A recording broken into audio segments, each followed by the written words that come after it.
शुरुआत कुछ ऐसे होती है। चिलचिलाती धूप है और जमीन सालों से बंजर पड़ी है।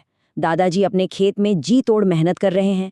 तभी अचानक उनका ध्यान मिट्टी में दबे एक पुराने घड़े पर जाता है। और मजे की बात देखिए, ये कोई आम घड़ा नहीं था, बल्कि ये बहुत ही रहस्यमयी तरीके से चमक रहा था।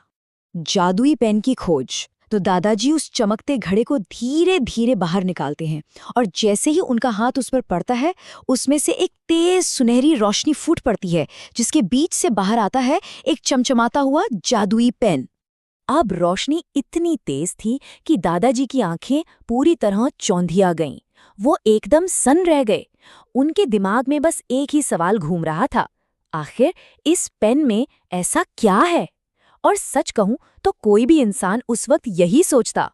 दादाजी ठहरे बहुत गरीब और उनका खेत भी एकदम सूखा हुआ था, तो वो बिना वक्त गवाए सीधे घर की तरफ भागे।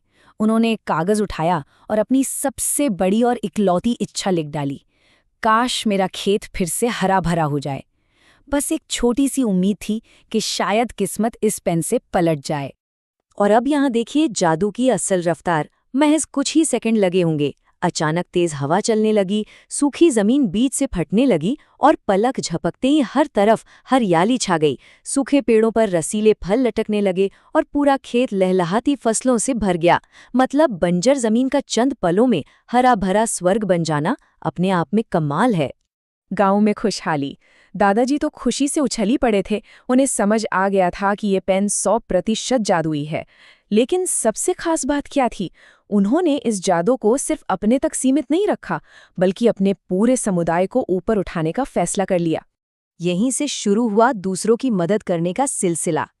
अगर गांव में किसी के पास पैसे नहीं होते, तो दादाजी अपने उस पेन से बस एक छोटी सी लाइन लिख देते, इसके घर खुशहाली आ जाए। और इस जादू का असर देखिए, एकदम तुरंत। देखते ही देखते उन जरूरतमंद परिवारों के घरों में अनाज और धन दौलत पहुंचने लगी। ये कोई ख्याली पुलाव नहीं था, बल्कि तुरंत भौतिक परिणाम देने वाला एक असली चमत्कार था। इसी तरह जो लोग बेचारी हालत में कच्चे मिट्टी के मकानों में रह रहे थे, उनके लिए दादाजी कागज पर बस इतना लिखते, इसका घर पक्का हो जाए। तो यहाँ ध्यान देने वाली बात यह है कि दादाजी अपनी इस नई ताकत का इस्तेमाल पूरी तरह से निस्वार्थ भाव से समाज की भलाई के लिए कर रहे थे। कुछ ही पलों के अंदर वो टूटते हुए मिट्टी के घर सुंदर, पक्के और मजबूत मकानों में बदल जाते। पूरा गांव इस निस्वार्थ मदद से खुशियों से झूम उठा था। जाहिर सी बात है, गांव वालों की खुशी का कोई ठिकाना नहीं था। हर नुक्कड़ पर बस एक ही कानाफूसी चल रही थी, दादाजी के पास पक्का कोई जादुई ताकत है। लेकिन जहां रोशनी होती है, वहां अंधेरा भी होता है। कोई था जो छुप छुप कर ये सब देख रहा था। लालची सेठ की चोरी। कहानी यहाँ से एक बहुत ही डार्क मोड़ लेती है। गांव के एक लालची सेठ की नज़र उस जादुई पेन पर पड़ चुकी थी। और फिर एक रात जब दादाजी गहरी नींद में थे, सेठ चुपके से घर में घुसा और उसने वो पेन चुरा लिया। अब लालच इस कहानी में पूरी तरह प्रवेश कर चुका है। अब जरा इन दोनों किरदारों का अंतर देखिए। एक तरफ वो दादाजी हैं जिन्होंने निस्वार्थ भाव से पूरे गांव की मदद की, सबके लिए खुशहाली बांटी, और दूसरी तरफ ये सेठ है जो आधी रात को चोरी करता है, सिर्फ अपनी तिजोरी भरने की सोचता है और पूरी तरह से अंधे लालच में डूबा हुआ है। पेन चुराकर घर पहुंचते ही सेठ की बेचैनी देखने लायक थी। उसने फौरन कागज उठाया और आदेश दिया, मैं दुनिया का सबसे अमीर आदमी बन जाऊं। और अगले ही पल उसके पूरे घर में पैसों के पहाड़ खड़े हो गए। हर तरफ बस सोना चांदी चमकने लगा। इतनी सारी दौलत देखकर सेठ तो खुशी से एकदम पागल ही हो गया।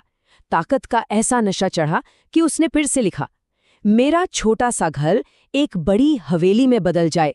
कुछ ही सेकंड लगे होंगे और उसका वो छोटा सा मकान एक चमचमाती आलीशान हवेली में तब्दील हो गया, जहां महंगी गाड़ियां और लंबी कतारों में नौकर खड़े थे। लालच का भयंकर अंजाम। लेकिन हम सब अच्छी तरह जानते हैं कि लालच का कभी कोई अंत नहीं होता, और यही असीम लालच सेठ को एक ऐसी आखिरी इच्छा की तरफ ले गया जो पूरी तरह से विनाशकारी थी। जल भुनकर और ईर्ष्या में अंधे होकर उसने कागज पर लिख दिया, दादाजी ने जिन जिन लोगों की मदद की है वे सब फिर से गरीब हो जाएं। और ये लिखते ही जादुई पेन से एक भयंकर खौफनाक रोशनी फूटने लगी। पेन ने इस बुरी नीयत को तुरंत खारिज कर दिया। इसे कहते हैं इंस्टेंट कर्मा। पहले ही सेकंड में तेज रोशनी फूटी और कमरा बुरी तरह कांपने लगा। 5 सेकंड होते होते वो आलीशान हवेली ढहने लगी। 10वें सेकंड में सारे पैसे हवा में उड़ गए और गाड़ियां गायब हो गई और महज 15 सेकंड के अंदर सेठ वापस उसी पुरानी गरीबी में धड़ाम से गिर पड़ा। सेठ डर के मारे बुरी तरह कांप रहा था। तभी वो जादुई पेन उसके हाथ से छूटा और आसमान की तरफ उड़ने लगा। घबराया हुआ सेठ उसे पकड़ने के लिए पागलों की तरह पीछे भागा, लेकिन पेन एक तेज रोशनी के साथ हमेशा के लिए बादलों के बीच गायब हो गया। पेन की नई मंजिल। तो अगली सुबह का नज़ारा कुछ ऐसा था कि दादाजी बेहद उदास बैठे थे। पेन चोरी होने का गम तो था ही, पर तभी अचानक आसमान में एक तेज चमक दिखाई दी। वही जादुई पेन चमचमाते हुए सीधे नीचे उतरा और दादाजी के हाथों में आकर बैठ गया। और उसी वक्त आसमान से एक गूंजती हुई आवाज आई, मैं सिर्फ अच्छे कामों के लिए हूँ, लालच और बुराई के लिए नहीं। देखा जाए तो इस पूरी कहानी की सबसे बड़ी सीख बस यही है। ये सुनकर दादाजी के चेहरे पर एक प्यारी सी मुस्कान आ गई। उन्होंने बिना किसी स्वार्थ के उस पेन को आसमान की तरफ उछाला और बोले, जिसे इसकी सबसे ज्यादा जरूरत हो तुम उसके पास चले जाना। इतना कहते ही वो पेन फिर से एक सुनहरी रोशनी के साथ आसमान में उड़ा और बादलों में छिप गया। और अब यहाँ आता है स्रोत सामग्री का एक बहुत ही दिलचस्प और आधुनिक ट्विस्ट। कहा जाता है कि अब ये जादुई पेन सिर्फ उसी के पास जाएगा जो इन 3 सटीक कदमों को पूरा करेगा, यानी जो इस विश्लेषण को लाइक करेगा, चैनल को सब्सक्राइब करेगा और इसे शेयर करेगा।